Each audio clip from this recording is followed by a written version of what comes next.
Welcome to the Queen City Music Podcast, the podcast devoted to the local music scene in Charlotte, North Carolina. Now, here's your host, Matthew Ablin.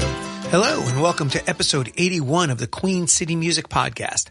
This episode of the QCMP is sponsored by Midwood Guitar Studio, Charlotte, North Carolina's own boutique guitar shop located in Plaza Midwood. Midwood Guitar Studio not only has the finest selection in boutique guitars, but familiar names like Fender, Martin, Taylor, Two Rock, and many others. Whether it's a guitar, bass, amp, effects pedal, or a much-needed accessory, the knowledgeable and friendly staff at Midwood Guitar Studio will help guide you in the right direction for your next purchase. And Midwood Guitar Studio also has a luthier on staff for all your repair needs. Visit their website at midwoodguitarstudio.com or stop in to see their unique shop at 1517 Central Avenue, Charlotte, North Carolina. By the way, if you have a business and would like to become a sponsor of the podcast like our friends at Midwood Guitar Studio, drop me a line at qcmusicpodcast@gmail.com and I'll discuss all the information with you. Also, if you enjoy the podcast and want to find out more about me, stop by MatthewAblin.com. There you'll find links to my events calendar, performance groups, the latest podcast episodes, and a host of other information. Now that we're in December and well into the holiday season, we're going to close out 2024 by speaking with guitarist Troy Conn. Troy is truly a unique voice on the guitar here in Charlotte. You may have seen Troy perform with Jazz Is Lead, heard his solo recording Old and New, or even studied jazz with him at UNC. No matter the setting, you know you've listened to one of the true gems in our city. Troy Conn, welcome to the Queen City Music Podcast. Oh, thanks so much for having me. Yes, sir. Been trying to talk to you for a while to get you on, and then at the Southern Guitar Festival we were both at a couple of weeks ago, it was nice to meet up with you again and talk about getting you on. So yeah, well, I'm so glad it worked out, man. So yeah, privileged to be here. Thank you, sir. Let's jump in, dude.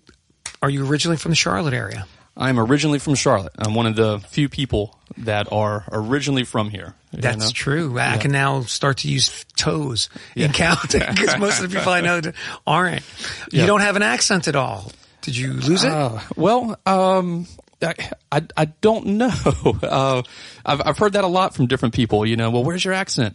There's not a lot of people in my family that have an accent, and I think maybe the lack of accent could be a bit of a Charlotte thing. Yeah. It's probably a bit of, I've spent a lot of time in speech therapy, throughout my life for a stutter, and maybe just a lifetime of, of working on speaking. Speaking with fluency has maybe, eliminated a bit of the accent. That's interesting. I don't know. Who knows? Well, I know I'm from New York originally, so I had I guess it was a heavy Long Island accent. Okay. And it still comes out, but when I moved to Ohio, and I was in Ohio for 10 or 11 years, living there, I think cleaned it up a bit.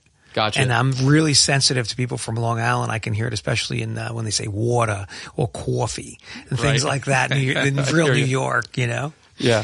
So let's jump in, man. What's your music background?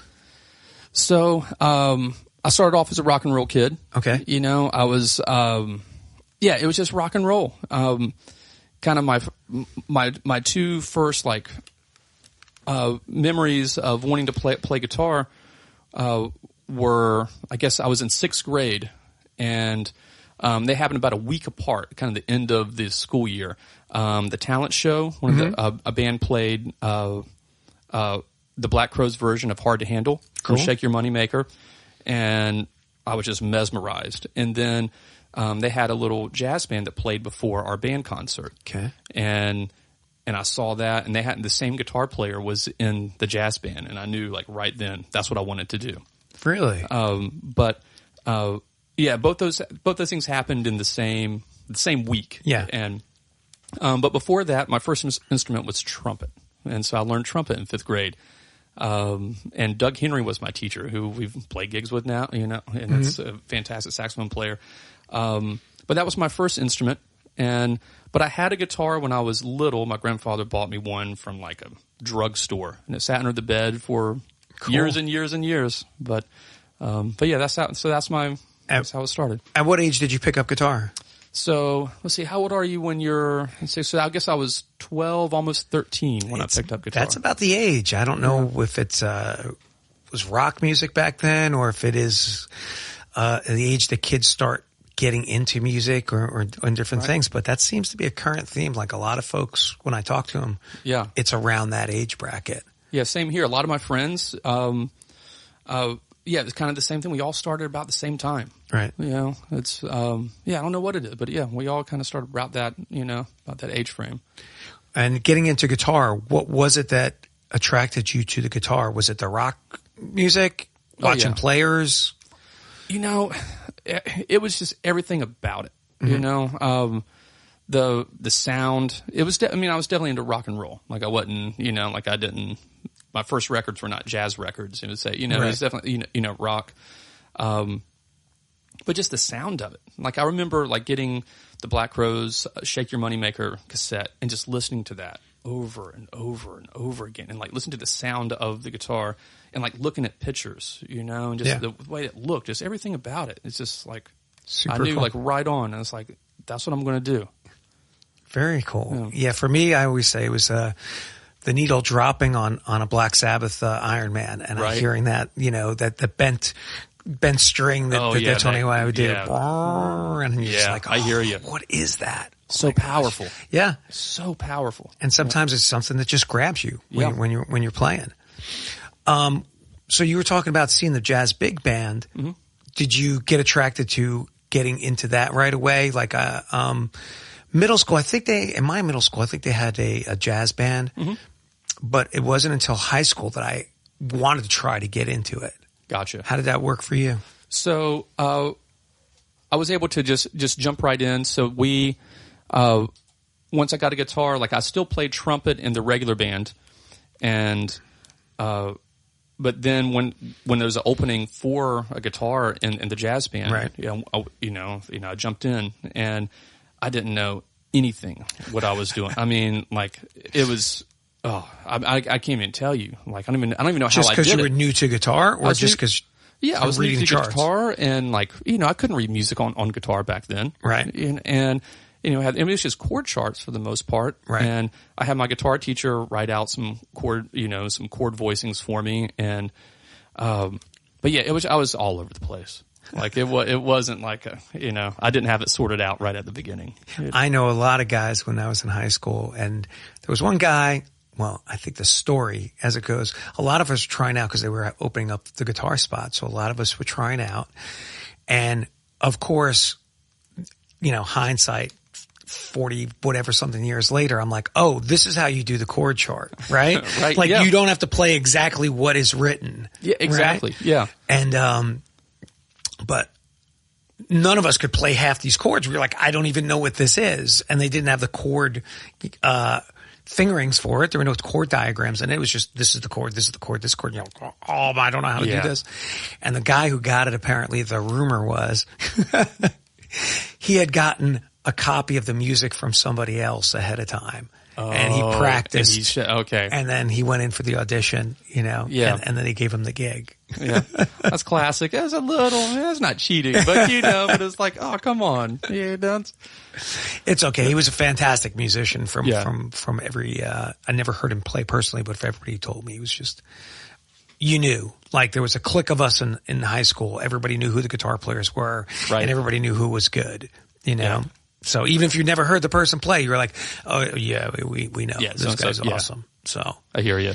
So what was your journey like for guitar? So you studying private lessons?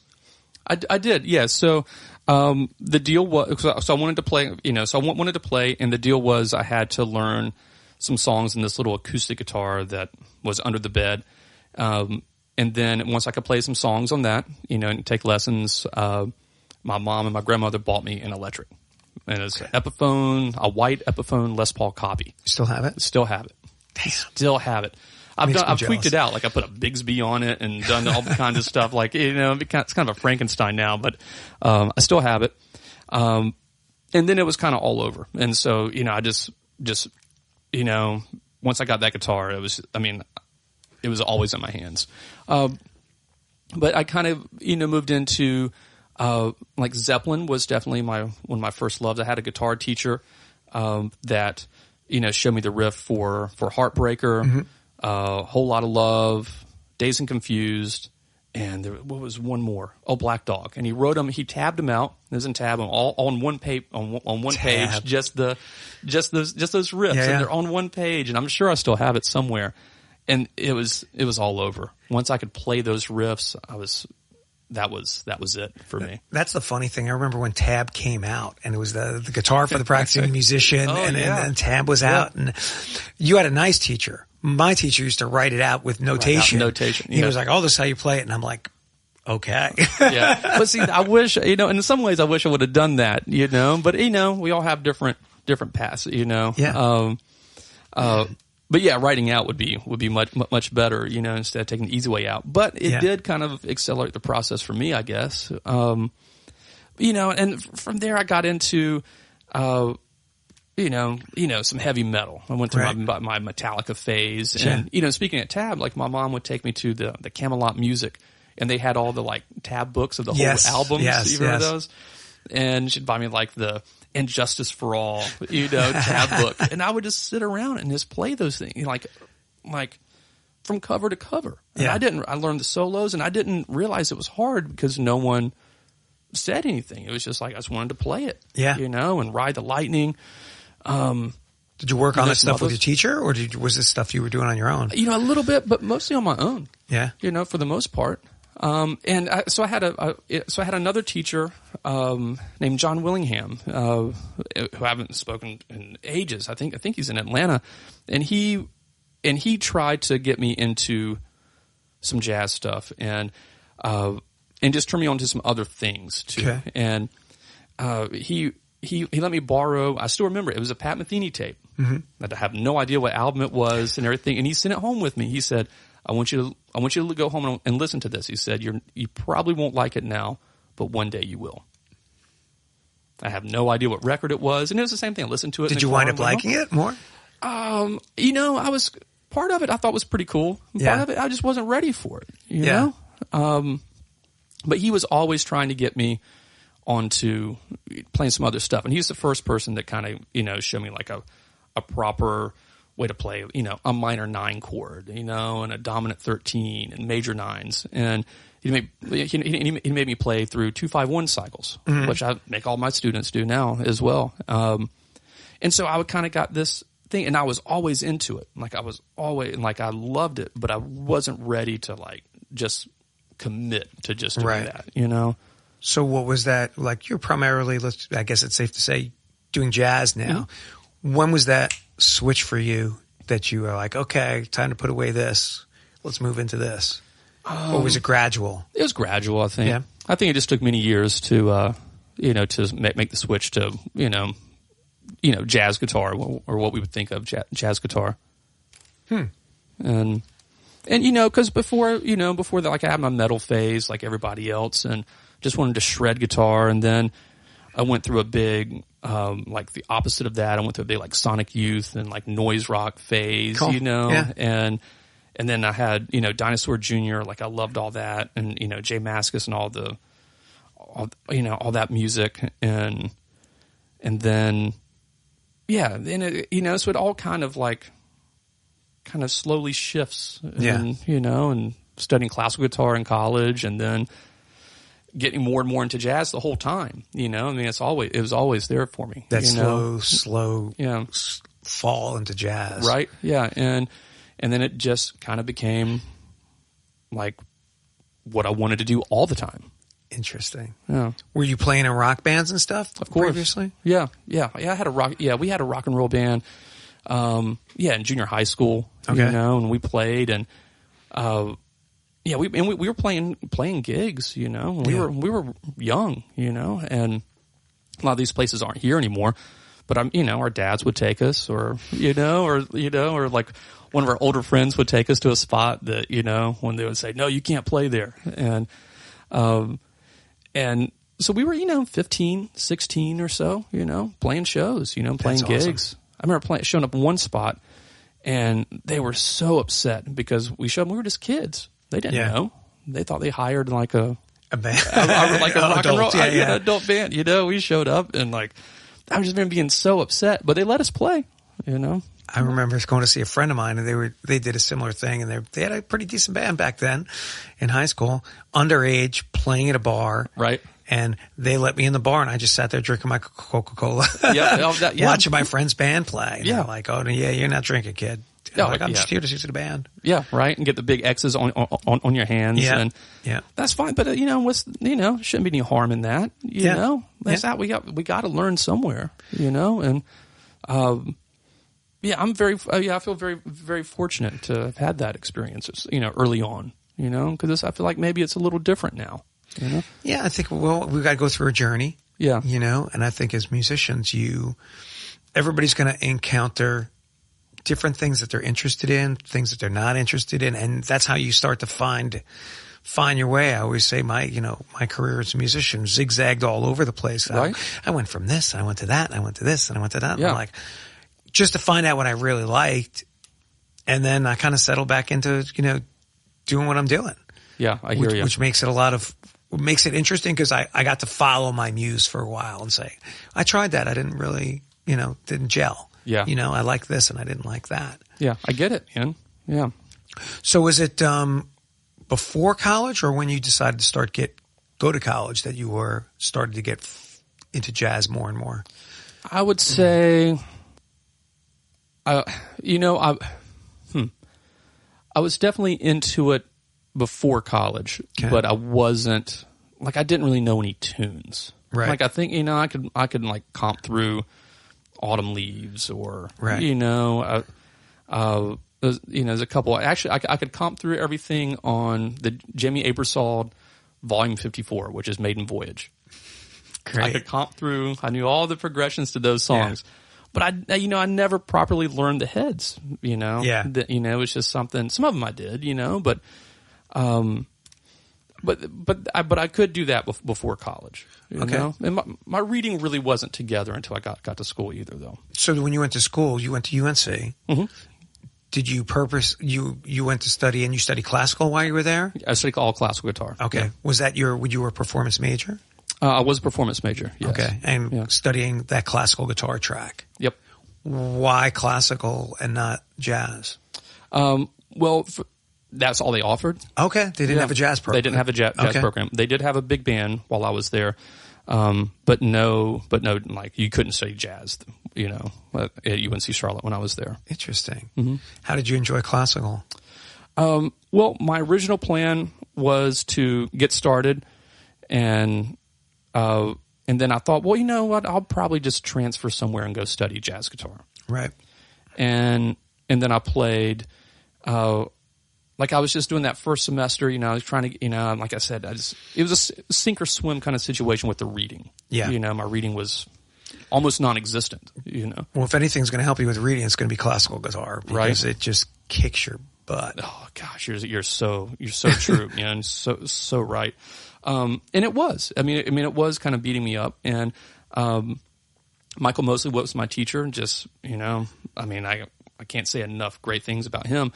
But he even told me he's that first week at lessons. He said most people just drop out. And he's kind of like I was a rock and roll kid. Yeah, and like I didn't have a classical guitar when I started. I had my Strat and had to go buy a classical guitar, and like I sold an old Jaguar, which is the one that got away, an Ibanez RG470 to get a jazz, and my like Epiphone steel string acoustic to get a classical guitar, and but I was playing and I thought, this is all right, and I kind of dug it a little bit, But then he hit me to, as I was getting better, he had me play the Leo Brouwer studies. Cool, yeah. And when I played that first, that first Leo Brouwer study in E minor, that was it, and I was hooked. I thought, what is this? What is this? Hang on a second. I've had this classical guitar thing all wrong in my head. Yeah. And man, I just jumped in head first into classical guitar, and it's just like, it's a lot of fun. And like as a guitar player, in a certain sense, there's like, I don't need anybody else. I can do this all on my own. Right. And there's that other thing when you're studying classical, it's you and the instrument. Yeah. And as much as I love playing rock and things like that, there's just something about an acoustic instrument and you and just your fingers. Forget, playing with a pick. Like I love strumming steel string, but you and your fingers, you've got to make this thing sing. Yeah. I don't think there's anything else like it. I could not agree more.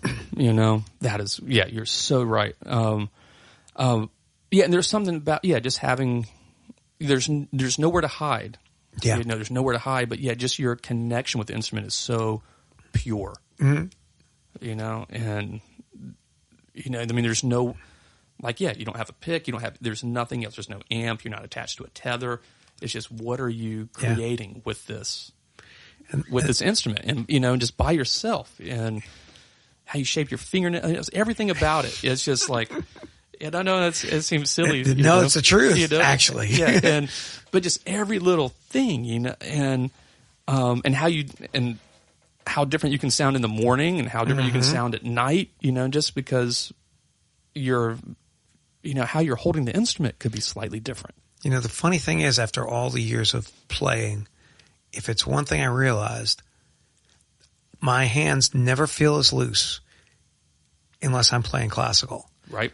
And I don't mean that only playing. I mean, if I pick up my classical guitar and I play for about an hour, run scales, run some pieces, when I am done, my hands just feel fantastic. They're loose. Right. And if I don't play classical or fingerstyle for a couple of weeks, my hands are tighter, a lot tighter. They do not loosen up compared anywhere to what they do playing fingerstyle. And I think that's just because you're using all 10 fingers constantly.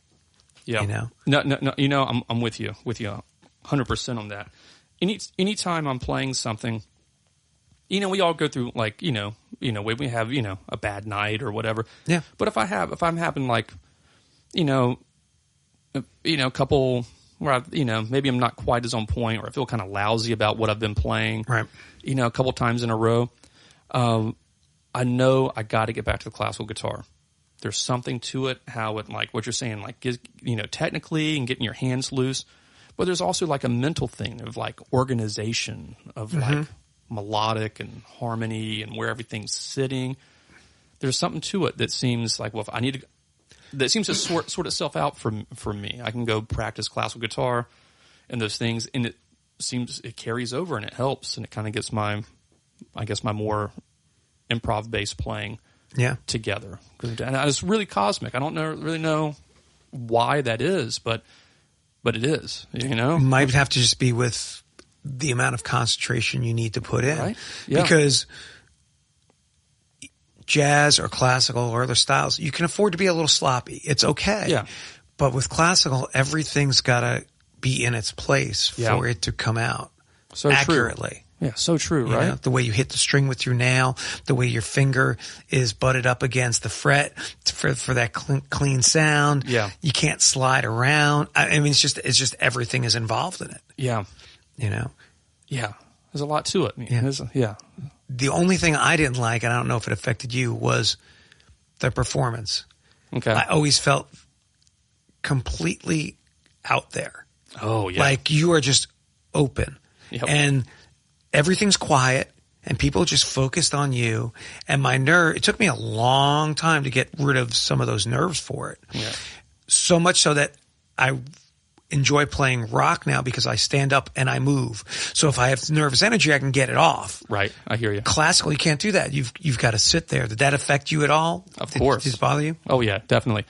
I would say some of my most nervous, well, not something, but I would say probably all of my most, the times I've been the most nervous on stage have been playing classical guitar. Yeah. Easily, luckily, knock on wood, hopefully, nothing's been, hasn't been detrimental to the performance, hasn't all fallen apart. But yeah, it's way more nerve wracking, and it's weird because I can show up with an arch top or something and go play solo guitar, but it's different. I don't know what it is. Yeah. I'm going to show up with my nylon string. I'm going to play some Barrios or something, and it's it's more nerve-wracking. You know? It is. It seems like there's a lot more pressure. I mean, it's the technical, or maybe it's even the people staring at you. Yeah, maybe. Yeah, there's something to it though, man. You're right. I mean, I think even when I'm playing a bar gig, I don't get nervous. I'll show up and I'll play my gig. When I do get nervous is when somebody just walks up to me, or they're like, 10 feet away and they're just staring at me while I play. It brings back that energy from classical guitar of like, just back off a little bit, man. Chill out. There's a little bit of space. I'm just playing guitar here, I hear you. That's funny. And yeah, I get it though. I hear you loud and clear, man. It's not an easy thing. Not an easy thing. So you're in school, you're studying classical, and you start switching over to jazz? Mm-hmm. Yeah. Okay. So do you finish your degree in classical? I did. Yes. Okay. And then while you're there, how do you make that switch into jazz? Is there someone else you're studying with? You said your teacher had given you a piece to play through with oh my goodness, the Brouwer pieces, which kind of started to change things for you with classical. But did that kind of tinge you into getting into jazz with those harmonies that they have in that? Definitely. Yeah, for sure. 'Cause I think like playing the more modern music, like a lot of the Brouwer stuff, and then my teacher, he also kind of knew which direction he kind of could push me into, doing some Astor Piazzolla. Yeah. And playing that, which those harmonies it's just lush, it's essentially, same kind of harmonies we're dealing with, in the American songbook. And so I think that definitely helped kind of fuel the fire to, get into jazz, to get into jazz. And we, like I said, there was a big band, so we had that little outlet, for playing, and we had a combo kind of off and on, and we were doing that. But I really wasn't playing jazz outside of school yet. It really wasn't until I got out of college that I started taking the jazz and kind of taking out, because I was still playing in a rock and roll band while I was in college, and we were doing a lot of playing and traveling a bit, and so I had that outlet too. I had just kind of my more straight up rock and roll stuff, and then doing the classical, and then the jazz was just kind of percolating, kind of underneath all of that. But when I got out of school, I just kind of started switching over, and I met Bill Hanna. Yes, Bill was on the podcast. He was one of the first people. Oh, right, that's great. Because I knew if you're going to play jazz in Charlotte, you got to get your card from from Bill, and so I went to his jazz jam. Okay, and I didn't sit in though. I just took notes of all the songs they played, right? And the next week I showed up, and and I learned a couple of the tunes, and I sat in, and it was all right. I don't remember a whole lot about it, but he was real cool, and I talked to him and everything. And I kind of told him, I was wanting to get more into it. He's like, come play in my band, and he had his rehearse his big band at CPCC on like Thursdays or something like that. And I was like, well, I'm already out of school, but like I'm trying to. He's like, you don't even have to sign up, just show up. And so I started playing with him some, and then going to the jazz jam, and then just kind of studying around. And then I had a chance to go do the summer session at Berkeley. And so I did that summer guitar session. And so all these things kind of started happening to kind of nudge me more and more in that direction. So you didn't go seek out like a jazz guitar teacher or somebody to study jazz with? It kind of did. Sounds like you did it on your own. I did most of it on my own. I took some lessons with David Lale, actually, the great saxophone player in town. I think that I did that my senior year of school, but we took a handful of lessons, and he kind of hit me to some, Charlie Parker Omni book and stuff. And I took some lessons with Ari Latella, and I actually ended up teaching at his shop. And so he would show me things about guitar. We would just play, and he's, check this out. But I guess most of it was kind of on my own. Okay. The Berkeley thing was great to be in an environment like that, and to see what people were doing, and it's great. They have a whole method of teaching people, a whole pedagogy to teach people how to improvise. But a lot of it was just kind of listening to records and playing, going to see people and sitting in. And I never transcribed the way I should have, but transcribing and, just playing. And I probably started playing out and performing jazz probably earlier than I should have. Mm-hmm. But I think that helped.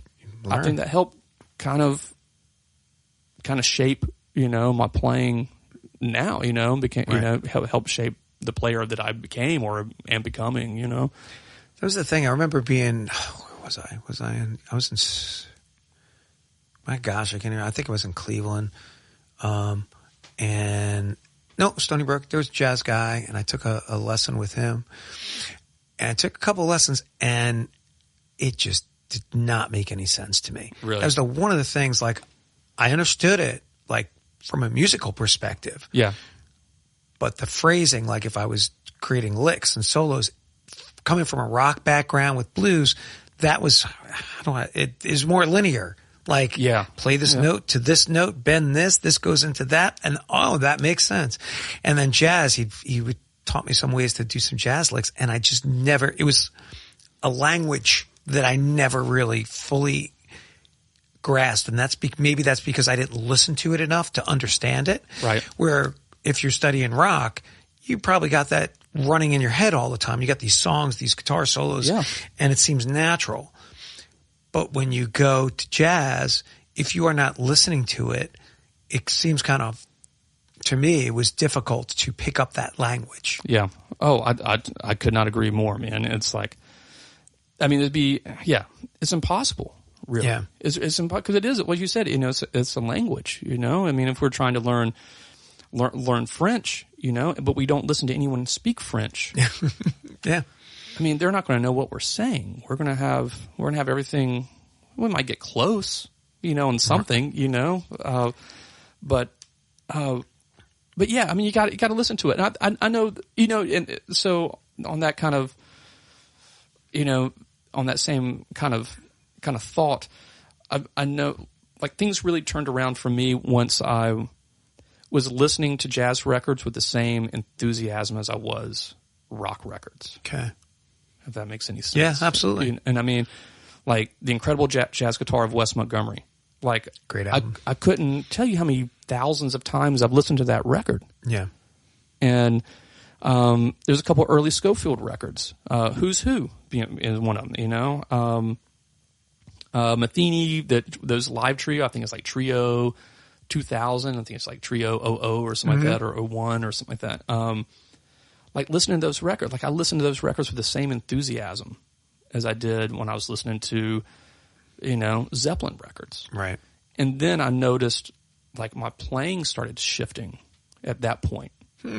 Because I was listening to it, and I was internalizing it on a different level than just like, oh, here's this cool music. Oh, check this out. Check out this cool guitar thing. I don't know. So I've given that a lot of thought again. In recent times.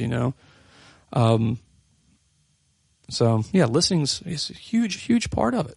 I think sometimes as a musician we have to look back on how we got to where we are. Yeah.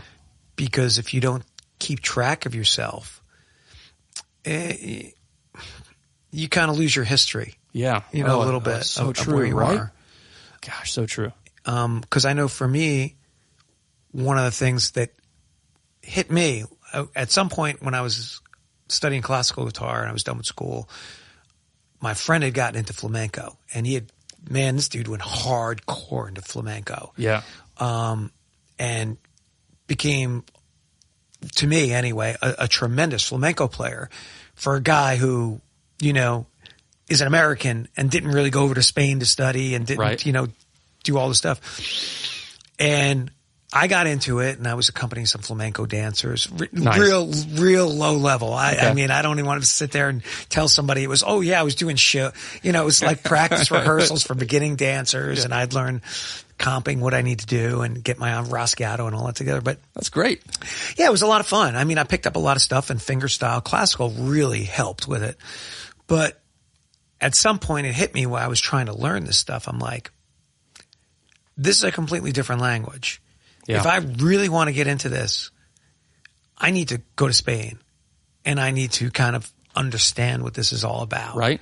Yeah. And it's, again, it's different with rock, or blues, because it's part of American culture. Exactly. And you could even say it with jazz to a certain extent. I think so, of course. Yeah, definitely. But it is a different language. But then you throw in the flamenco and it's like, oh, now we're talking culture. Culture, right?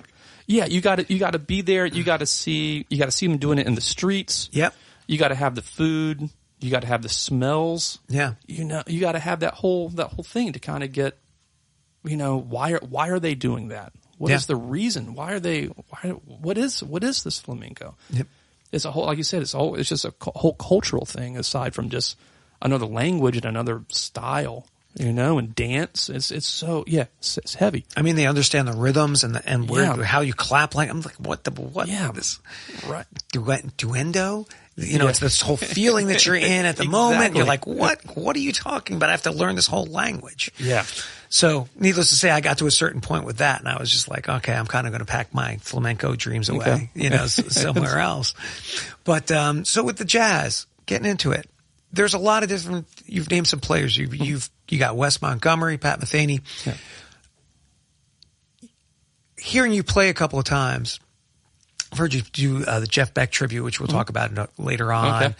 And the Jazz is Led. And then I saw you do a lecture at the Southern Guitar Festival. I haven't really heard you play jazz yet.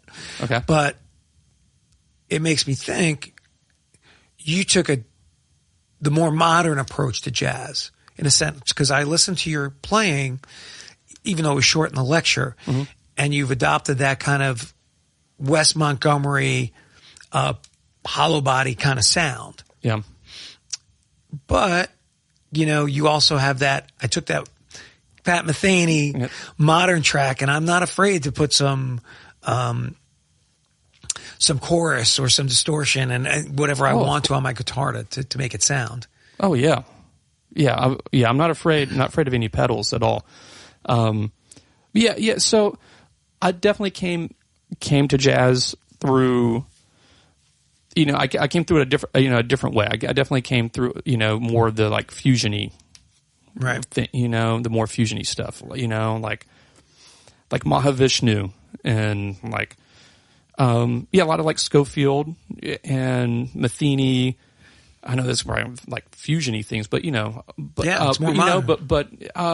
But the records I really loved, like the Miles stuff, like Live Evil. Mm-hmm. Like I love that record, like that was my record. I just wore that out. But that's a pretty dark kind of crazy fusion-y. I don't even know what you would call it, but I know fusion has kind of a negative connotation. So you gotta be careful using that word, but that's what I was into. A Weather Report, the Chick Corea Electric Band, stuff like this. But I love, like people like Wes and Kenny Burrell, that record, God Bless the Child. Man, it's like I loved all those things, and had a Joe Pass record too that just blew me away. But I started on the more electric side, and as my love for the music deepened, and kind of knew this is where my heart was at, I started working backwards to get more to the roots, to kind of learn what, like where did this all start? Because I came to it at a different timeline, sure, or a different spot in the timeline. So I had to do a lot of homework going backwards to kind of get the early stuff together, and I still am. I mean, it's not like I have it sorted out by any stretch, but I think any musician who tells you to do is full of it. Where I think we're all like still learning. Yeah, and so I get real excited about the early stuff now, and like a lot of I started I guess 10 years ago I started like just transcribing all the Charlie Christian solos. Nice. Just because I was like, that's where it started. Yeah. And I love Django. I love that whole thing. This the hot club stuff. I just love it. Most people don't think of me as being that type of player, but But I love it. If I'm sitting around at home, that's a lot of stuff that I'm sitting around playing, Yeah. you know. And of course, I spent a lot of time with Wes Records. You know, he's and Jim Hall as well. You know, Jim Hall live, man, that record doesn't get any better. Right. For jazz guitar, when you think of I may just say something like stereotypical jazz guitar, but that record that sums it up. I don't know if it's going to get any better than that for that kind of playing. Yeah. And so, but at the same time, you know, I like weird effects, you know, and you listen to players like Kurt Rosenwinkel, you know, he was never afraid. And I remember the first time I heard him, I was like, oh, he's got his delay pedal on. Okay. And he's using a Rat distortion pedal too. I got a Rat and I got a distortion pedal. Hang on a second. And you're playing this Joe Henderson tune, but you're using those. But hang on a second. Well, is that all right? Is that okay? And so I've never really shied away from it, you know? And so I I just also, you know, like plugging my guitar into pedals. I just like them. I just like the whole thing about it. You know, there's a period where I was just getting overdrive pedals all the time. And I wasn't playing any gigs where I needed an overdrive pedal. Right. There was a period when I was playing more straight ahead jazz and no rock at all. You know, but here I was with a drawer full of these overdrive. I just love it, you know, and anything. So yeah. Well, it's good to experiment. Yeah. I was going to say, we'll talk about teaching in a little bit, but it's going into academia. I think there's, at least with jazz, I wonder if there's a trap to go down the traditional route, and then and that starts to make everybody sound the same. Yeah. In a sense, when you study classical, this is how you play, this is how you finger, this is how you do this is how you do that. Sometimes, since it's just you and the guitar, I think your individuality can come out because everybody's hand is shaped different. Right. You know, your nail's going to attack a different way. You may attack with different speed or such.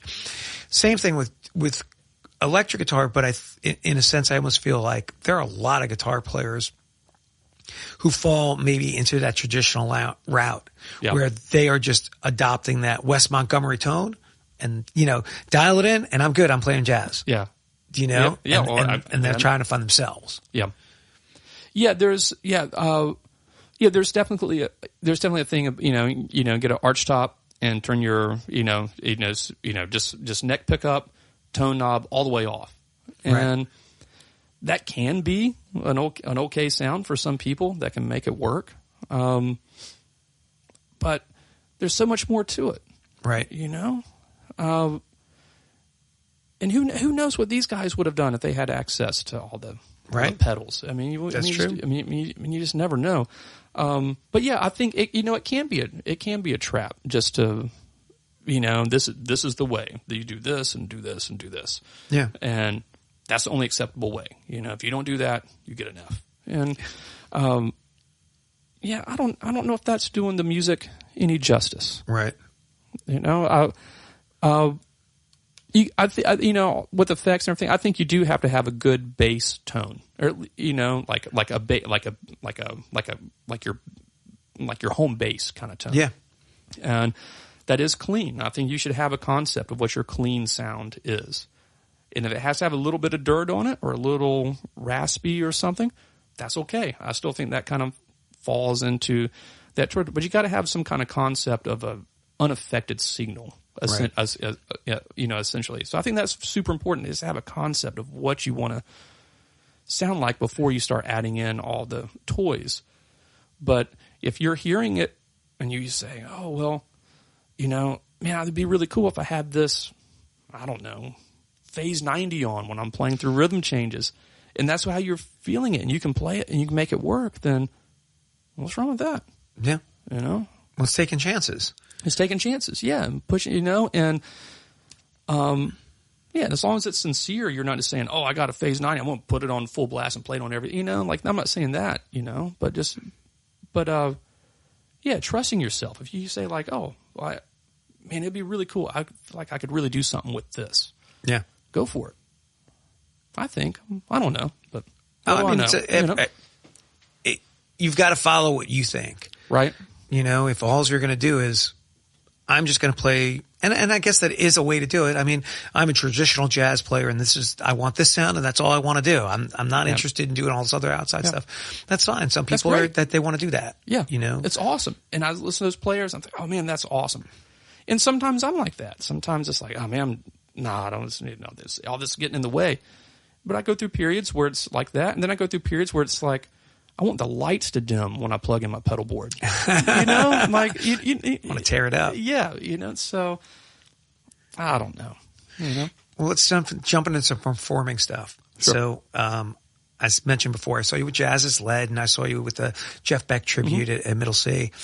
So, and God rest his soul, Chris Carr just was here a while back, before he wound up passing away, and Chris actually gave me a recording of Bunky Moon of you and Ron Brendel and he playing.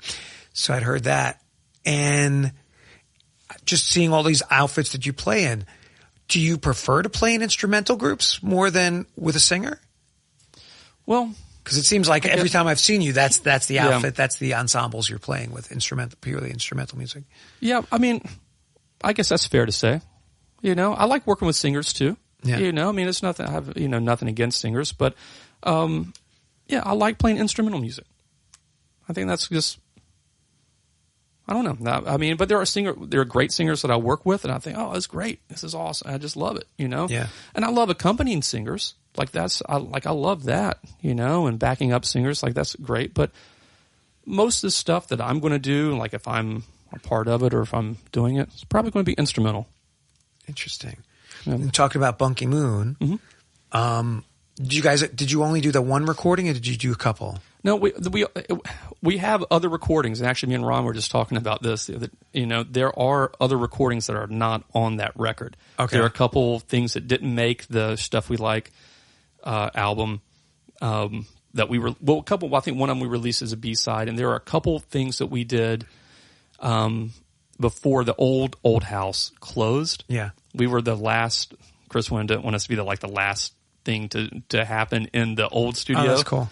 And we were the first thing to be recorded, I'm pretty sure, in the new old house, studio. So there are a handful of tunes that are somewhere in a vault.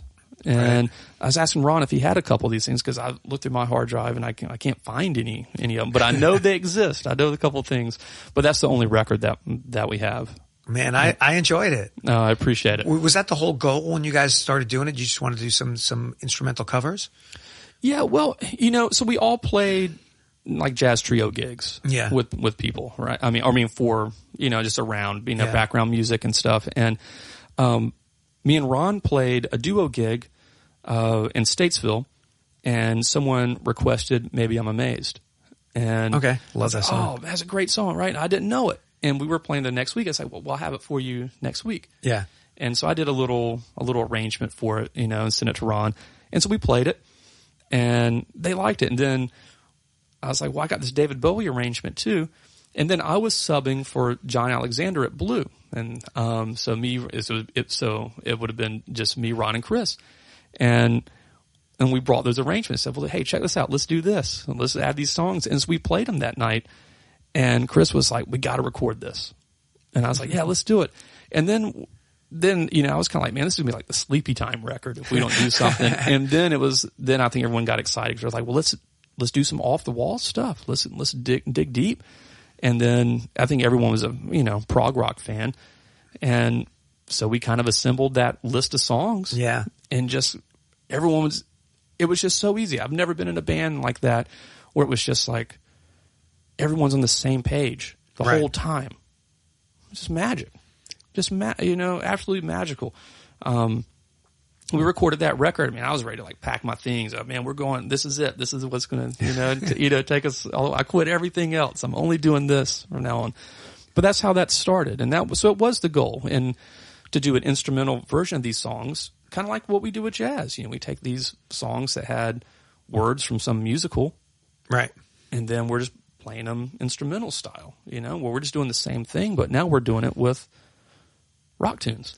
What was the name of the recording? I can't remember. Was it just self-titled Bunky Moon, or was it? It was Stuff We Like. Stuff We Like. I'm Yep. perfect. Yeah. Perfect. Hey, can we listen to a track, one of my favorite tracks off Of course. Yeah. Whatever you like to. there? Well, Bunky Moon's cover of Deep Purple's Maybe I'm a Leo Okay. Yep. off of Stuff We Like. All right. Awesome.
Troy, I love that track, man. I appreciate it, man. I mean, it's full of great covers that you guys do, though.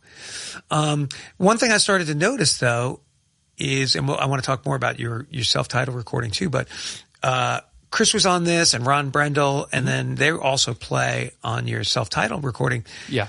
Do you kind of insulate yourself or play with the same? Do you like playing with the same people once you found those people? Yeah, for sure. Yes, but like I've just known those guys for so long, you know. And so, but playing with the same people, you get tight. You get tight, right? And there's definitely like there's things that are happening on a cosmic level that are hard to put into words, right? And I like when those things are happening. And I mean, I guess in a way too, it makes it easier too. But we have a relationship. We have a history. Right. And there are other players that I play with a lot too that I don't have a record with. But people that I play with, on the regular, and it's great. And it's not like anything's better than the other.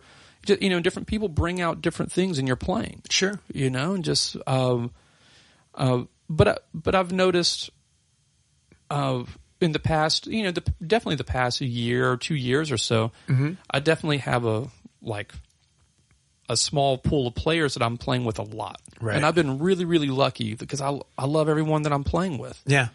And we're all doing awesome things, what I think is, awesome stuff. Sure. And, but yeah, I mean, I guess it does. Yeah, I like having that kind of history with people and being able to play and it's hard for me to put into words. Yeah. I mean, I love playing with new musicians too. Don't get me wrong. Because it's something exciting. And I love making new friends and sure. Especially musically too.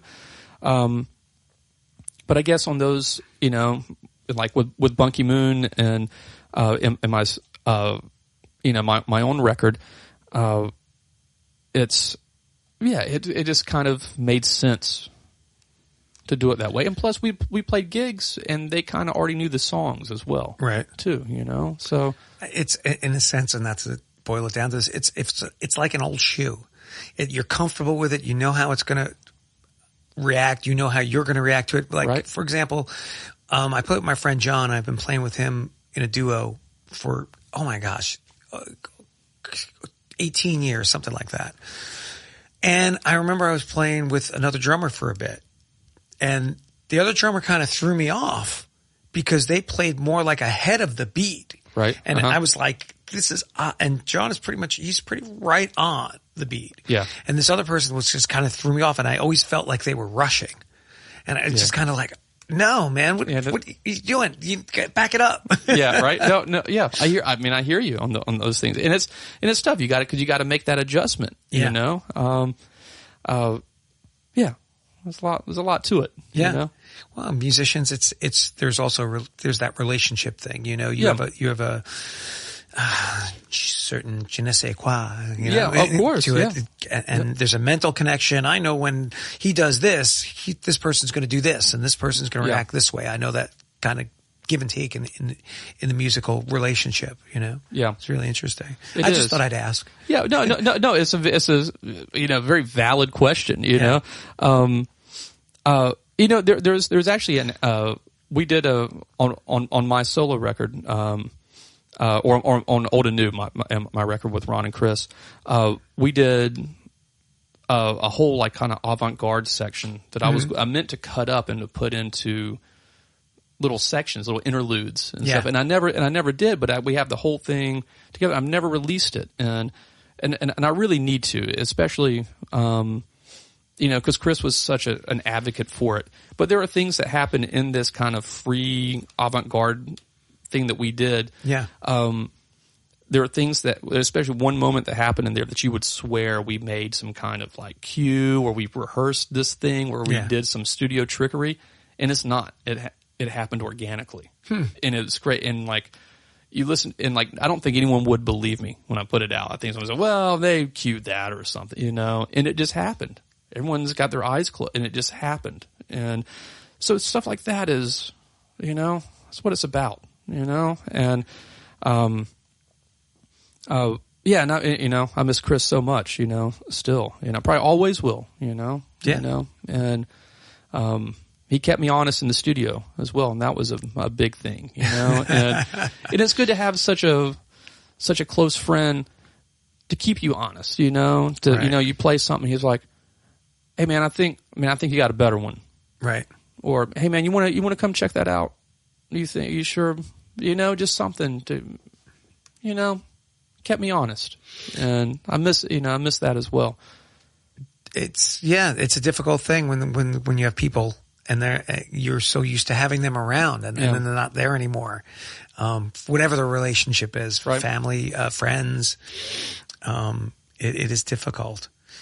Just out of curiosity, recording with Bunky Moon and then your solo stuff and knowing technology, did you guys record separately or did you record stuff as a group live? No, we recorded everything live. Yeah. Yeah, everything live.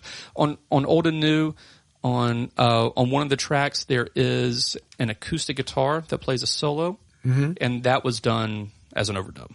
Okay. Other than that, everything's just us playing the same room. I think Ron is in an ISO booth. My amps are in another ISO booth, but we're all playing together. Everything's recorded live. All the solos are recorded live and everything. Cool. And that record almost didn't make it out because I recorded, a bunch of songs for it, and it happened over, I don't know, 2.5 or 3 years or so is when I first started recording. So when it came time to put it out, it was old stuff for me. Right.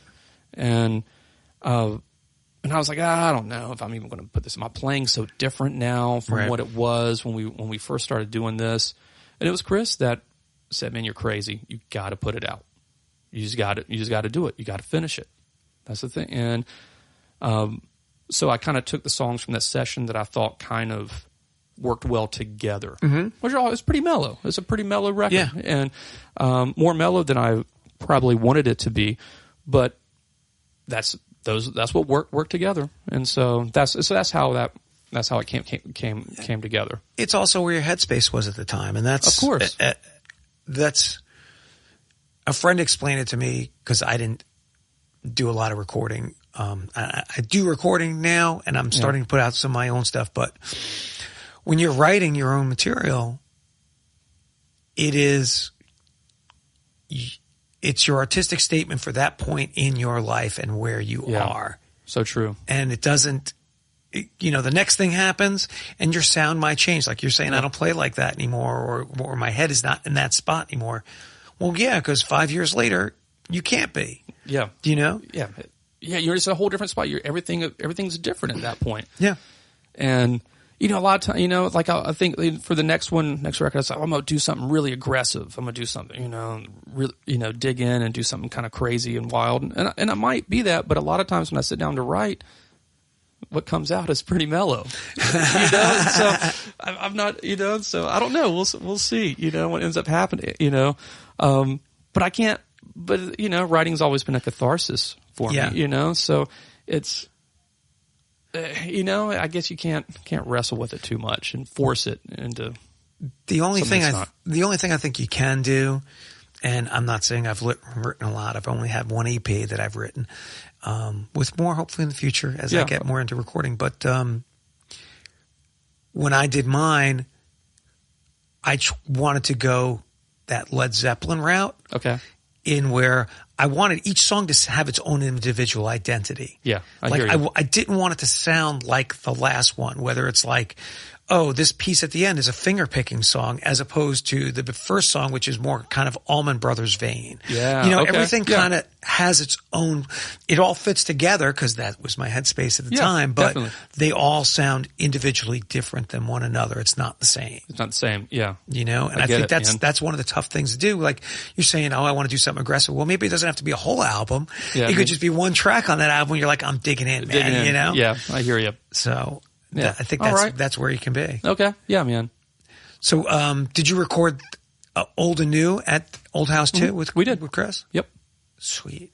I actually love the fact that you use the same musicians, but they're also Charlotte-based musicians. Yeah, and that I never thought about it like that. Yeah. I think it's great. I always ask people, "Oh, did you record here?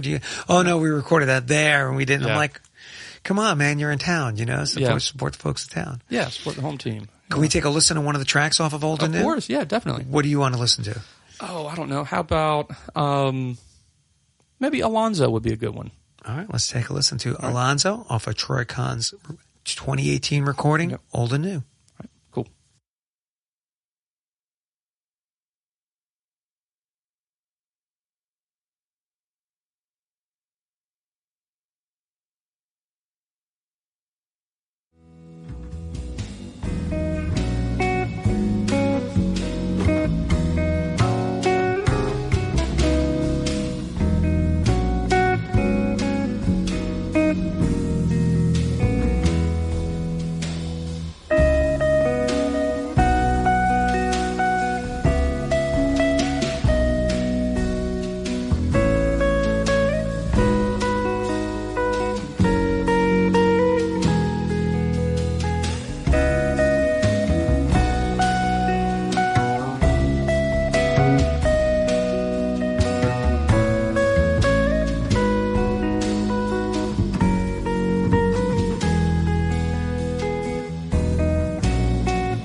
I do like that track, man. Mellow, but still, I enjoy it. I do enjoy it.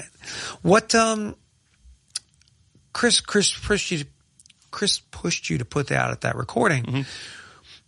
Why did you not want to do it as an ensemble under another name? Why did you want to put it out under Troy Conn? I mean, you could have released it under Bunky Moon. Right? We could have. Yeah, it would have been I think it would have been a little light, for Bunky Moon. Yeah. I didn't want to call it Bunky Moon Light, but it could, it very well could have been, I guess there was a bit of, I guess it was, a bit of selfishness, just to try to put out something under my own name, just have something that's just out there. Because most of the stuff I do is as a sideman, which I love. I have no problem being a sideman. Right. But maybe just to kind of distinguish, hey, these are the tunes that that I've written, you know, and we're just, you know, just to kind of document that, you know, which at first I was weird, you know, like under, you know, like I always feel weird, like Troy Conn Trio or Troy Conn Quartet, you know, because it's the other people, right? You know, making always, yeah. But you know, I mean, it has to be that way sometimes. I've kind of had to just let it go, you know, but like I'll always like bands like trios that have like a name too, you know, like take like the Bad Plus or something like that, you know, you hear like it's those guys, you know, but it's like that sound. But yeah, sometimes you just got to call it. I think, even when I did mine, I kind of get where you were saying. Sometimes you just, what did I do? What can I do? Yeah. Right. You know, I mean, I know I've got these other people supporting me and they're playing on the recording. Yeah. But what can I do? Yeah. You know, is this mine at the end of the day? Yeah. It is me. It is I me. wrote this, you know? Yeah, but it becomes so much more when you get somebody else on it. Yeah. You know, and it takes on a whole other shape. And it is nice that you get to call the shots. Yeah. Like, you're like, no, I don't like that. Can we do this? Can we do that? Whereas if you're playing in a group, somebody else in the group might be like, no, man, I like that. I'm keeping that. We'll keep that. And you know, in your head, you're like, I don't like that at all. You just got to tough it out at that point. Yeah. So I guess that is a luxury of doing something under your own name. Yeah. You get to be you get to make the executive call. You know, and I think at some point that's why some of these artists leave their bands. Like Sting comes to mind why he left the Police. Yeah. I mean, besides personality clashes, might have been like, you know, I don't want to run my stuff past anybody else anymore. I want to be the guy. If I wrote the song, I want to be the guy who makes those calls. Yeah, this is how I hear it. I want it done this way, and or this is how we're going to do it. Yeah. It's an interesting kind of phenomenon. I don't know if all musicians feel that way, but I definitely felt that way. Yeah. You know, that I wanted to kind of do something that had my name on it for me, and this is what I could do. Yeah. You know? I'm curious, talking about recording, do you enjoy recording more? Or do you prefer performing live? Performing live. Yeah. I mean, hands down. I wish I was better in the recording studio. I love being in a recording studio. Like, it's so cool. The lights and just all the technology and the stuff, you know, and knobs, and like, it's just the coolest place to be, you know, but it's hard for me. I don't know why. And I hope it's not always that way, but. Are you recording savvy? No. Okay. No, which is kind of funny. I'd like dusted off my old 4-track and these tapes that were at my mom's house, and it's just like boxes and boxes and boxes of tapes that I recorded on this old 4-track. I mean, it'd be impossible for me to listen to all this stuff now, but I recorded all the time. All the time. You should go back and listen to something. You might find some stuff that you're like, oh, I like that, man. I could turn this short little melody into something. Yeah. I mean, you're probably right. I mean, there's probably a lot of, you know, junk, you know, because, you know, but I recorded all the time. But, you know, it's just, I've kind of fallen behind in that, and not, you know, I'm not proud of that. I need to get back on it, you know. So you don't? I would assume you don't have a home recording studio. I don't. No, man. I need to change that, because I know so many people do remote sessions. And I did one remote session over lockdown where and I had to get the the free trial of Logic, so I had a week to do it with the free, you know. And man, what a painful process that was for me to figure this out, and so many phone calls and emails to people like, what do I do? What is this? What's happening? And it worked. I mean, I got it. And it was for a theater show. And they used it, and I was like, oh, wow, that all happened. I was able to do it. But that I was like, well, man, I'm going to go for it. I'm going to start doing this. And here we are a couple of years later, and haven't done anything. I would think you would, because, well, I don't know about Ron, and I don't know about Curtis, but the other guys that you play, talking about Jazz is Lead, Emmanuel Winter played on my EP. Oh, nice. He did a violin solo on it for me.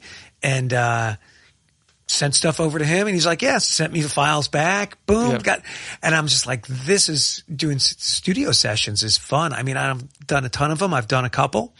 I played on a rap recording for a guy here in town, nice. And then somebody from overseas sent me something and said, "Can you do this?" And I was like, "Yeah, sure." Yeah, and I think it is just one of the most wonderful things in the world to play. To be able to record stuff and boom, put it out. Yeah, just put it out. Like you said, just having someone like recording a track for someone like overseas, someone like really far away. Like, that's a beautiful thing. Yeah. To be able to do. And I hate, it's not, I'm just behind. I'm missing out on some of that, Not that anyone was going to call me to do it, but still, having the. Once you put it on the, your website, it's like all of a sudden it's like, oh, I've heard this guy, what can he do? Yeah.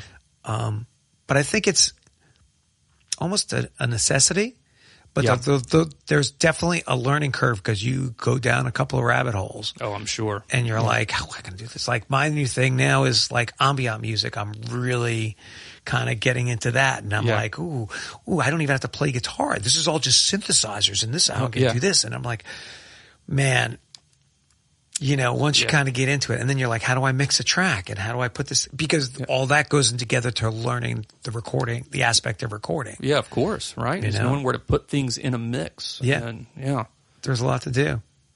So when it comes to playing live, what's your setup like? I mean, I saw you when you did Jazz is Lead, man. You had a pretty cool setup, but what are you using?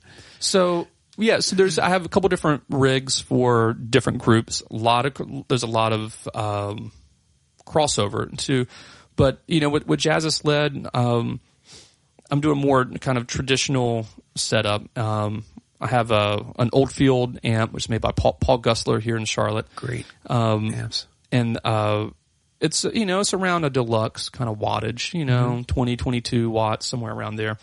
The amp's been through several different versions, and I think we settled on one that really works.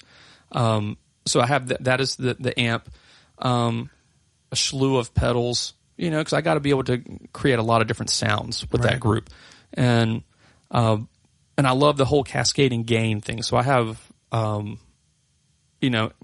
at least 3 gain pedals on there of varying degrees of gain, which I know seems crazy, and people are like, "What are you doing, man? What's wrong?" But how I can pair them up, I get different sounds, and and it feels different. But there are staples that are on that board, like I have a Univibe, sound on there, and then a Pog or some kind of synthesizer or something to get the kind of synthy kind of sounds.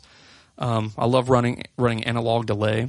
I have for years, and I always have something weird on there, especially for the Jazz is Lead board, either my ring modulator, usually the ring modulator, but it's something kind of crazy that just demolishes the sound. But I got to have something, I guess in a nutshell, I got to have something with some gain, some high gain, something kind of synthy, some kind of analog delay or echo, and something swirly.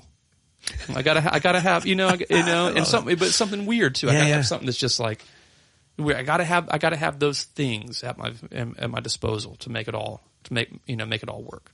See, I was never.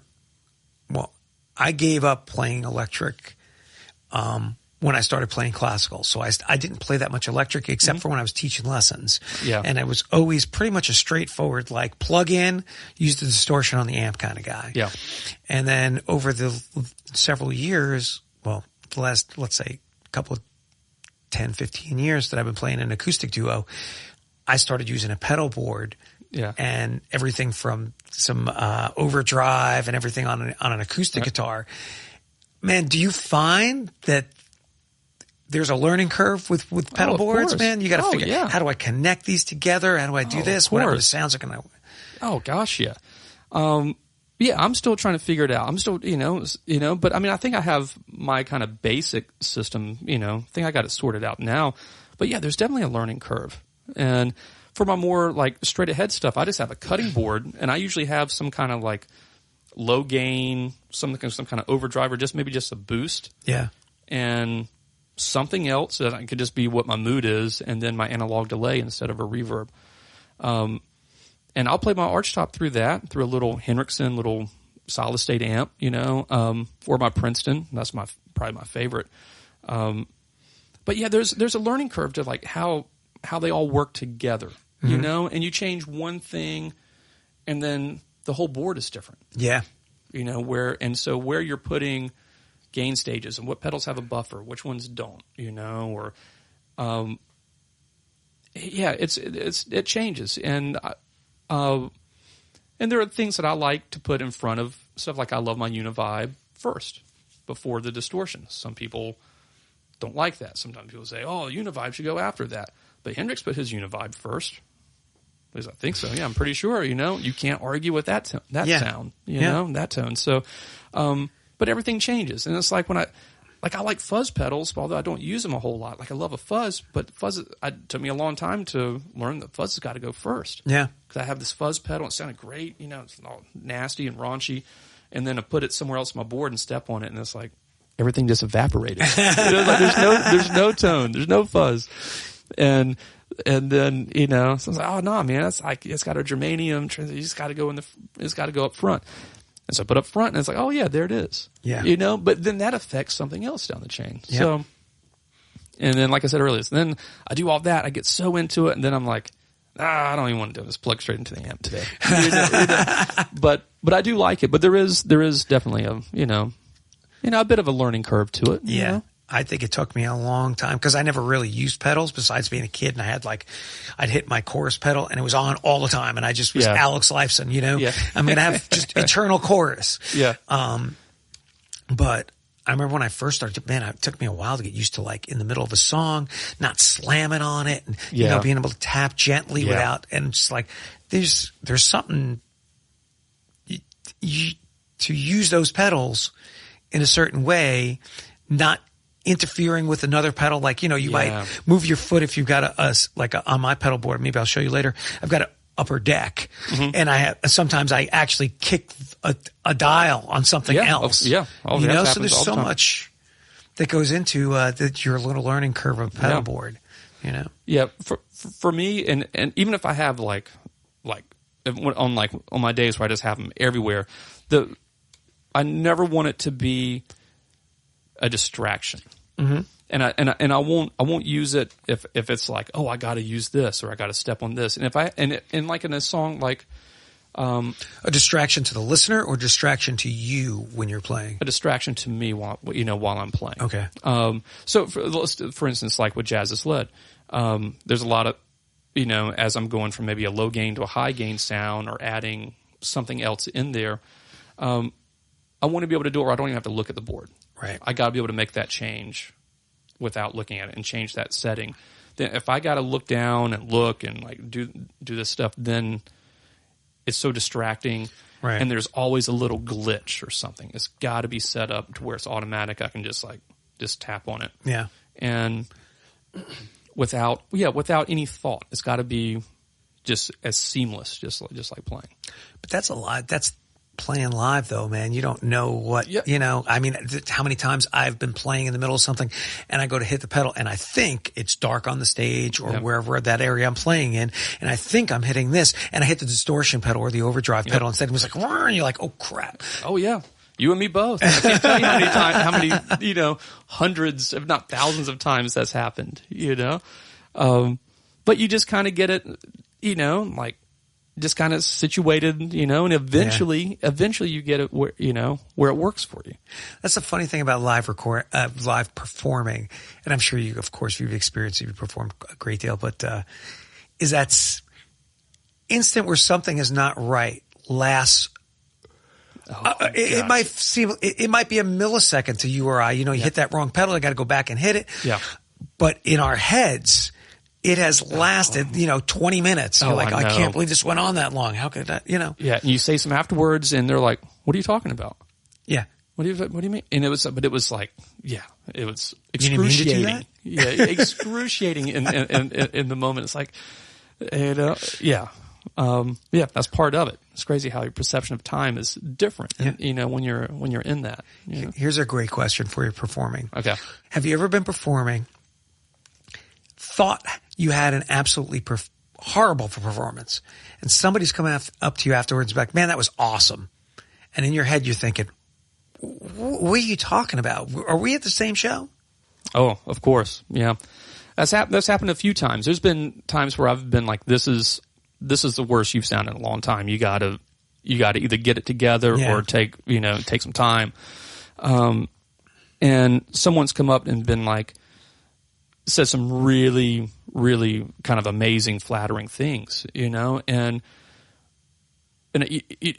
you have to kind of fight that first instinct to think, man, well, what are you talking about? Man, you're not listening. Your ears don't work. That's your first thing, and that's, it's such a horrible way because whatever you did for that person, they went out of their way to come up and say like how much they enjoyed it and how much they like it. There's something there. You did something right for that, at least for them. Yeah. And so, you gotta approach that with respect. But there's been several times where I've had like a really bad night, at least personally what I think is a bad night, and people come up and, or, have some kind of complimentary thing. You're thinking, are you sure? Are we have the same shit, my concert, the concert you just heard? What are you talking about? But and the same, like, listen back to recordings, me and O.C. Davis used to play duo every Monday. Even through lockdown and all this stuff would play every single Monday together, and we recorded just about every single one of them. Okay. And there were nights when we just had lousy nights, and I'd get a text from OC a couple of days later. Hey man, you check out the recording from Monday? And I say, nah, man, I'm not listening to it. I can't listen to it. And he'd be like, check it out. Go, like, listen to it. Hit me back, and he'd go back, and he was like, man, it wasn't as bad as I thought. Yeah. Sometimes it is. Sometimes, I took that. Nah, man, I was struggling. Yeah. To you. You're right. You're right. But there are some times where I thought it was lousy, and you go back and check it out, and you're like, well, no, we were actually pretty connected on that. And but it goes the other way too. There are times I think, oh man, we were pretty crushing it. I mean, we were really crushing it tonight, or we were on something. Man, we sounded. Somebody comes up to you and you're like, man, you sounded off tonight. Yeah, and then like you go back and listen to it, and you're like, what were we thinking? What is going on? And so it goes, two-way street there, man. It can happen. It can go both directions. I almost find an audience sometimes enjoys it more when you put yourself out there. Oh, of course. And you're taking chances, and even those chances might not be, they might fail, or it's not as tight as you would be, because sometimes, like, I've been performing with my friend John, and it's tight, it's right on, everything's falling together, and then I'm like, it's just stale. Yeah. Right. And then sometimes when you're making mistakes, there's this little energy that starts to pop, and the audience kind of digs that, because there's that, they can feel that energy coming off the performance. So, it's a double-edged sword. When you think you're tight and you're right on, it might be a stale performance. Yeah. So true, right? But I totally agree with you though. Like, I want to take some chances. Yeah. I want to keep pushing it, work too hard to just, phone it in. I don't have any desire to do that. Yeah. Anymore. I don't need to play it safe. I want to at least be focused and like really going for something, Yeah, I think, I would think that's what we all want as musicians, right? To take some chances, but there's some folks out there who just, they're going to play it safe. Yep. Like, I just want to do that, and this is what I want. And that's okay. Maybe that's what they're hearing, and that's what you can't argue that. It's everything's in its right place. Everything they sound fine. It's like, man, I'm just happy doing this. Yeah, and cool.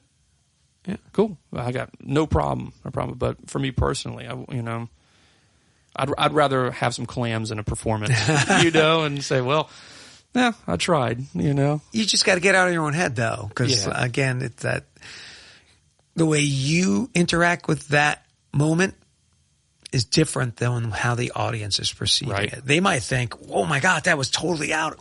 Wow, that was great. And you're thinking, man, I just hit the pedal at the wrong time, or and you're thinking, Right. okay, it was perfect. You know, Yeah. it was the perfect thing to wake people up. Yeah. You know, so and I find the audience. Somebody said this, and it wasn't me. I wish I could say I was a genius, and I'd say it myself. The audience doesn't show up to see you fail. They're there to see you succeed. So Yeah. even if you're making a that's mistake, good. you know, That's good. they're not there. No, they're rooting for you. Yeah. They want you to do better, you know? That's a good way of looking at it, man. Yeah, I hear you. So just things I keep in my own head, you know? Yeah. I mean, you talk to other musicians, you're like, you ever think about this? Does that ever happen to you too? Or is it just me? Am I nuts? Yeah. Anyway, man, we've been talking about performing for a little bit. Let's get into teaching. So you are currently teaching too. Mm-hmm. Where are you teaching at? So I'm adjunct at UNC Charlotte and at Queen's University as well.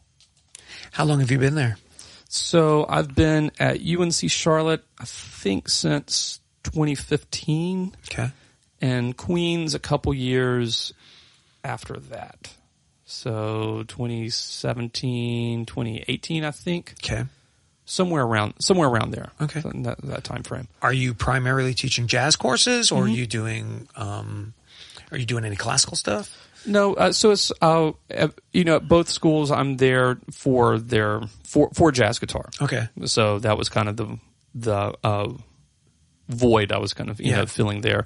At UNC Charlotte, Charles Vaughn was doing classical guitar, and Bob Texiera is doing classical at Queen's, and so Bob's the one that got me on over there at Queen's, and so so at Queen's it's just all applied guitar, kind of focusing more on jazz guitar. Right. So I just have a couple students out there right now, and a couple at UNC Charlotte as well, but I do the jazz combo at UNC Charlotte. Okay. We rehearse on Tuesday nights, and that's been a lot of fun because it gives me a chance to kind of do some arranging. And over the years, the combo's gotten much larger, which presents a little bit more challenging. When you say combo, how many piece? So right now, there's 8 students in that now. Okay. So it's piano, 2 guitars, bass, drums, and 3 horns: alto sax, tenor sax, and trumpet. Do you have any serious players? I do. Yeah, That's great, man. Yeah, I have. I would say, both schools. I have definitely some serious players that are really into it, and everyone in the combo at UNC Charlotte. That's like one of their main performing ensembles. So they're all majors, and they're all trying to do that. Because as a teacher, it's you, and it's not to slag your students. I mean, I love teaching, and it's all that stuff. But when you're teaching, let's say just guitar, you have a wide array of students. You have those students who are just they're kind of doing it. Yeah. And always as a teacher, it gets you super excited when you have somebody who comes in and they're just like really into doing it. Yeah. And it kind of puts you up to the next level. Like, oh man, okay, all right, this person's into it. What do we got to do now? Yeah. No, it's so true. And those students kind of help you get through the others, Yeah. And it's like something, when you think, man, I can't do this anymore, then you have someone like that, and you're energized again. Yeah. How do you enjoy teaching? Is it one of those things that like you feel like you're giving back your knowledge? Of course, as musicians, we're always looking for multiple streams of income to keep food on the table, as it were. Yeah. But, and some people just do it because they think that's almost something they've got to do. I've got to teach. Yeah. What's your thoughts on teaching? I definitely enjoy it. I used to teach a lot more than I do now. Yeah. I used to have quite a roster, and I used to teach after school program at Providence Day School. It was all private guitar. So I did that for, 17 years or something like that. And I taught private lessons when I first started at LA Guitar. And then, some private students outside of that too. And so there was a time I was at like Providence Day School and UNC Charlotte and Queens, and I was doing all this and performing. And I think that was probably too much. And so I definitely enjoy it, but I have taken a step back, and not necessarily by choice, like, I've, we had a couple kids, and so that changed things, and I had to, be at home a little bit more and, be there with them. And it's only so many hours in the day. And so something had to give. It was either I had to give up some teaching or give up some playing. And I didn't want to give up the performing, so I gave up some of the teaching. And I don't like turning down students, and so my private students that I have, I just kind of tell everybody, hey, I can't do like Wednesday at 3:30 every week, but we can find a time to get together and we'll do it more masterclass kind of style, and we'll get together for a little bit and just talk about guitar. But I enjoy it. Like you said, it's also a necessity. I don't know really anybody is doing it just performing. I think everyone teaches a little bit. Yeah. Because I can think of a couple people, but for the most part, everyone's got to do a little bit of teaching.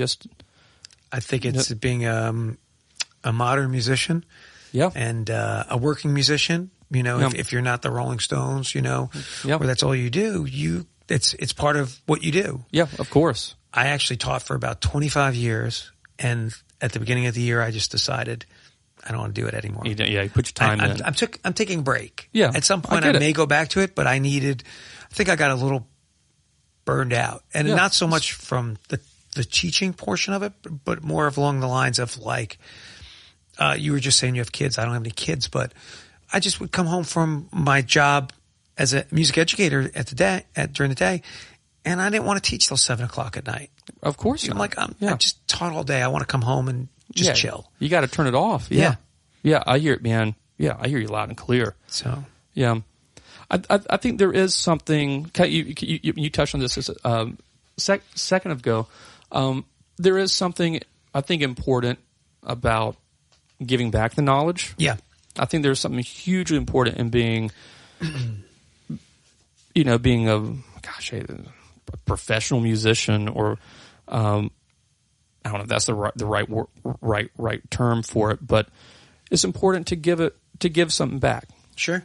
It's not even, because it's not ours in the first place, and so that I think is important, to kind of share stuff. And I tell all my students, like, hey, I'm working on these same things. When we're working on concepts, I'm working on these same things. The only difference is I'm just maybe a little ahead of the game than you are.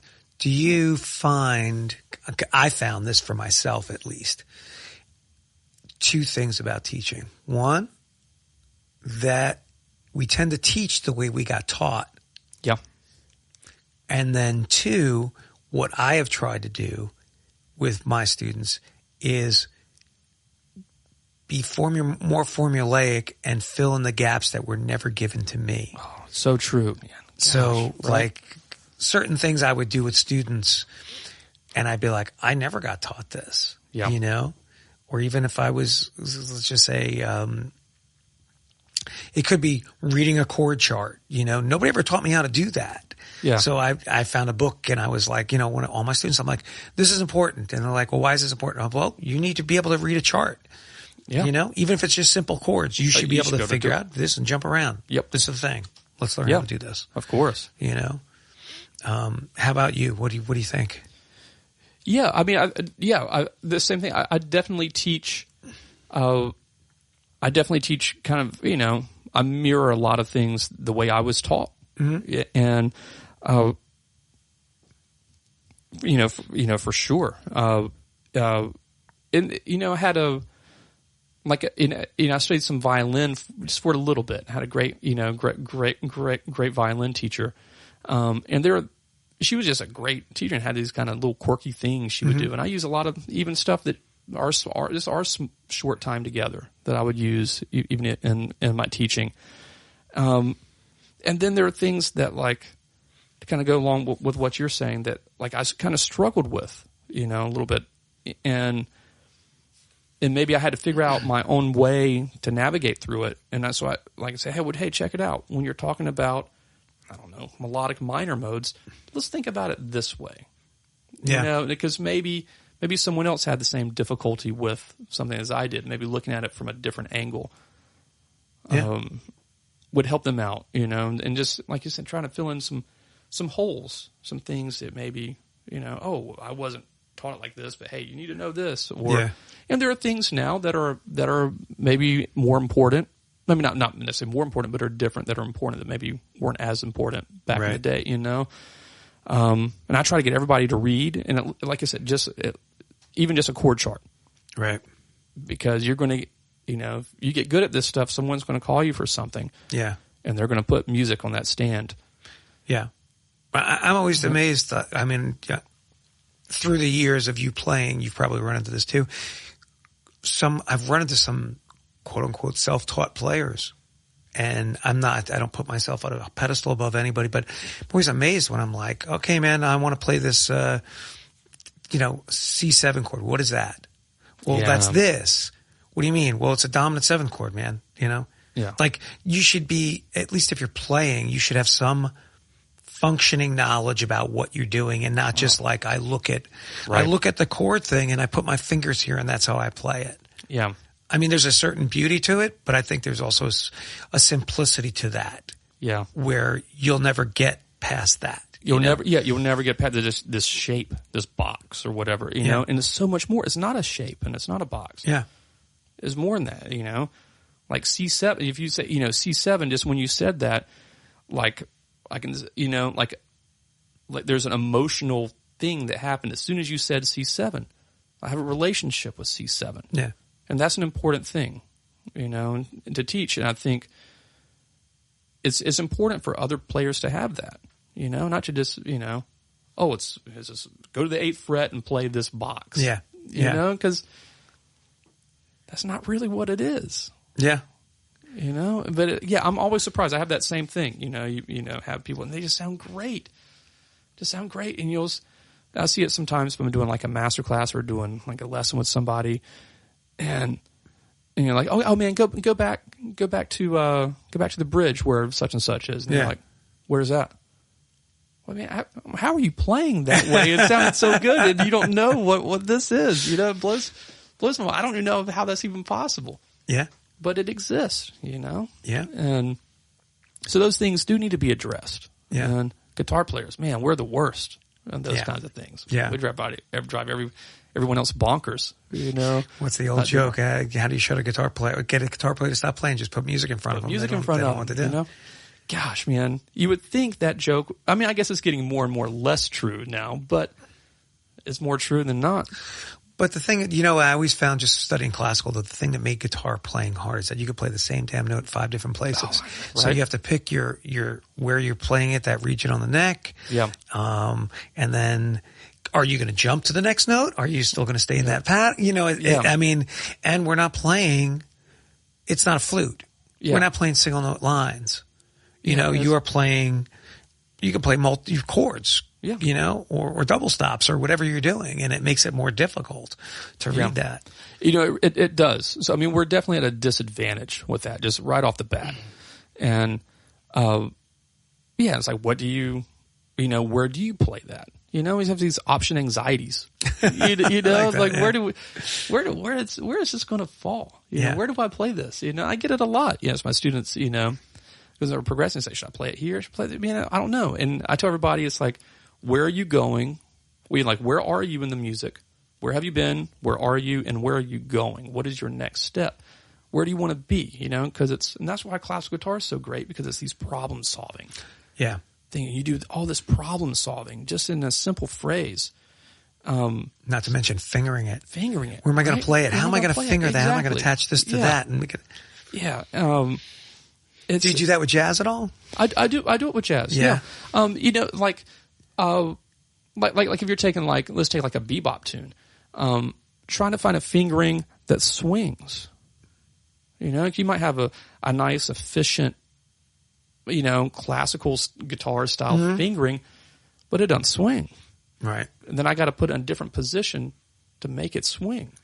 And I would, that's one thing that I struggle with. And I still do it if I'm learning any kind of head of a tune, or, you know, if I'm just, you know, shedding through something or going through an Omni book or something, you know, I play through it. And like sometimes you kind of know what's going to work, but sometimes it just seems like, well, I don't know, it just seems to sound kind of ooda, ooda, ooda, you know, and like it's not nothing's happening, you know. Yeah. So fingerings are, I think, very important to making sure it's swinging. Yeah.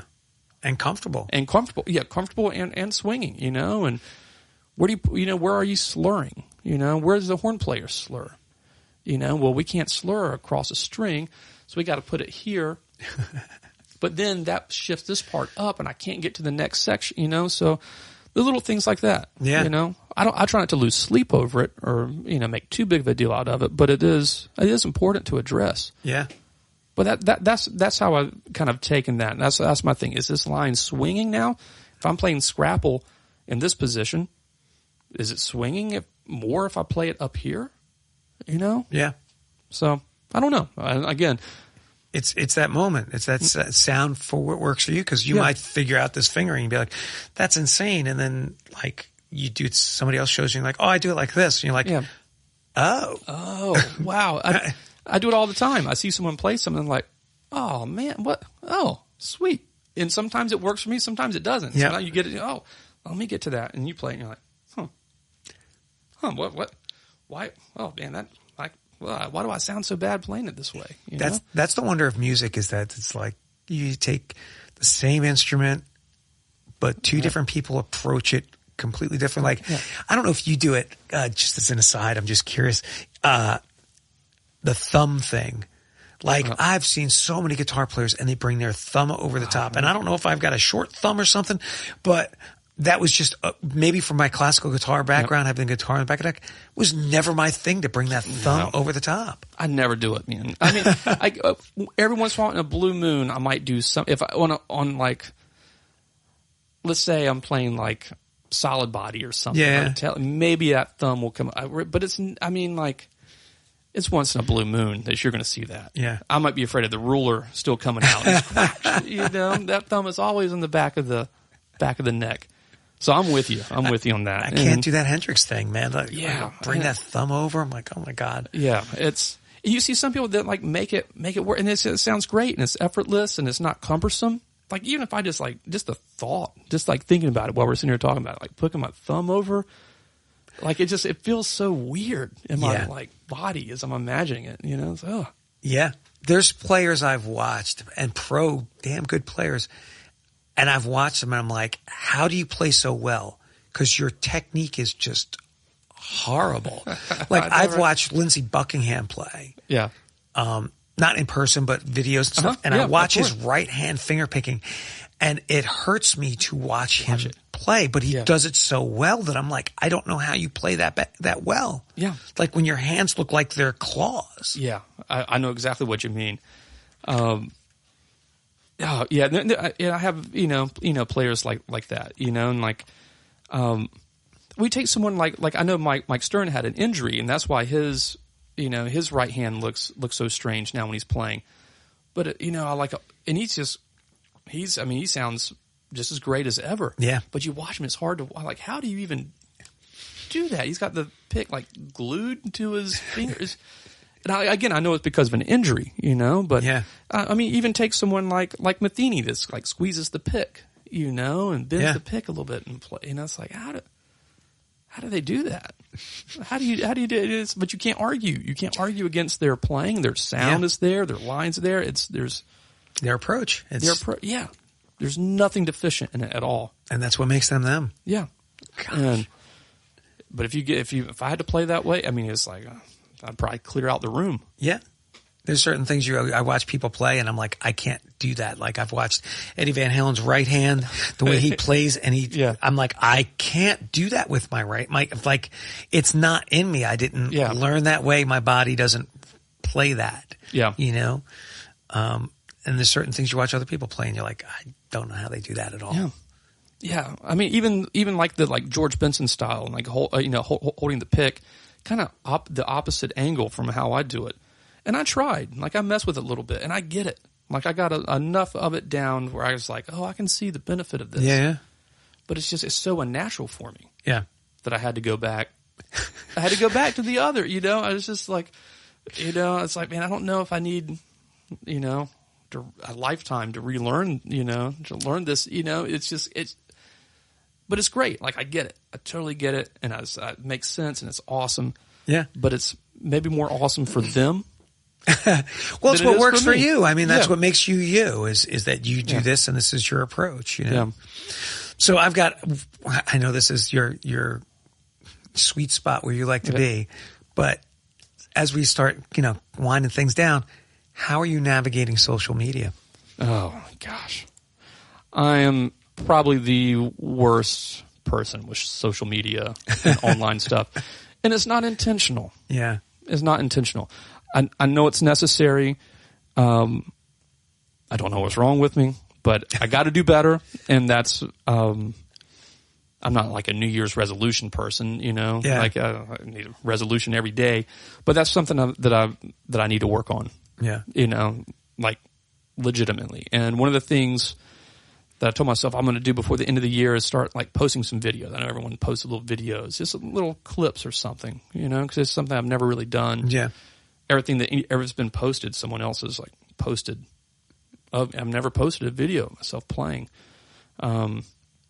Just on the phone, man. Yes, on the phone. I have all this stuff. I got a little thing I can put my phone on, and I have the internet. Like I don't know. Like I said, it's not intentional. It's not. There's no reason for it. Yeah. I just got to do it, and I feel. I guess part of it, maybe I feel way behind on it. Yeah. Like, well, I can't catch up now. But, yeah, I think it's necessary. I need to do better at it, and that's something I got to start working on. Pretty strong. Getting into the new year. Yeah, I think it's just one of those things as a modern musician, you've got to be able to promote yourself and do that kind of thing. I mean, yeah.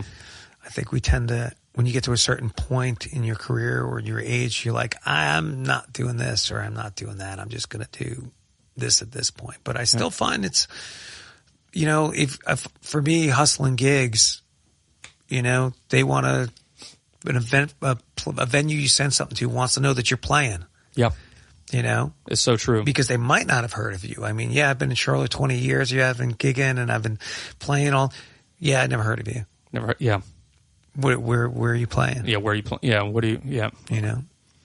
Yeah. Having that and having a history of it online that someone can just check into. Right. Is becoming more and more important. As that's kind of the way. Yeah.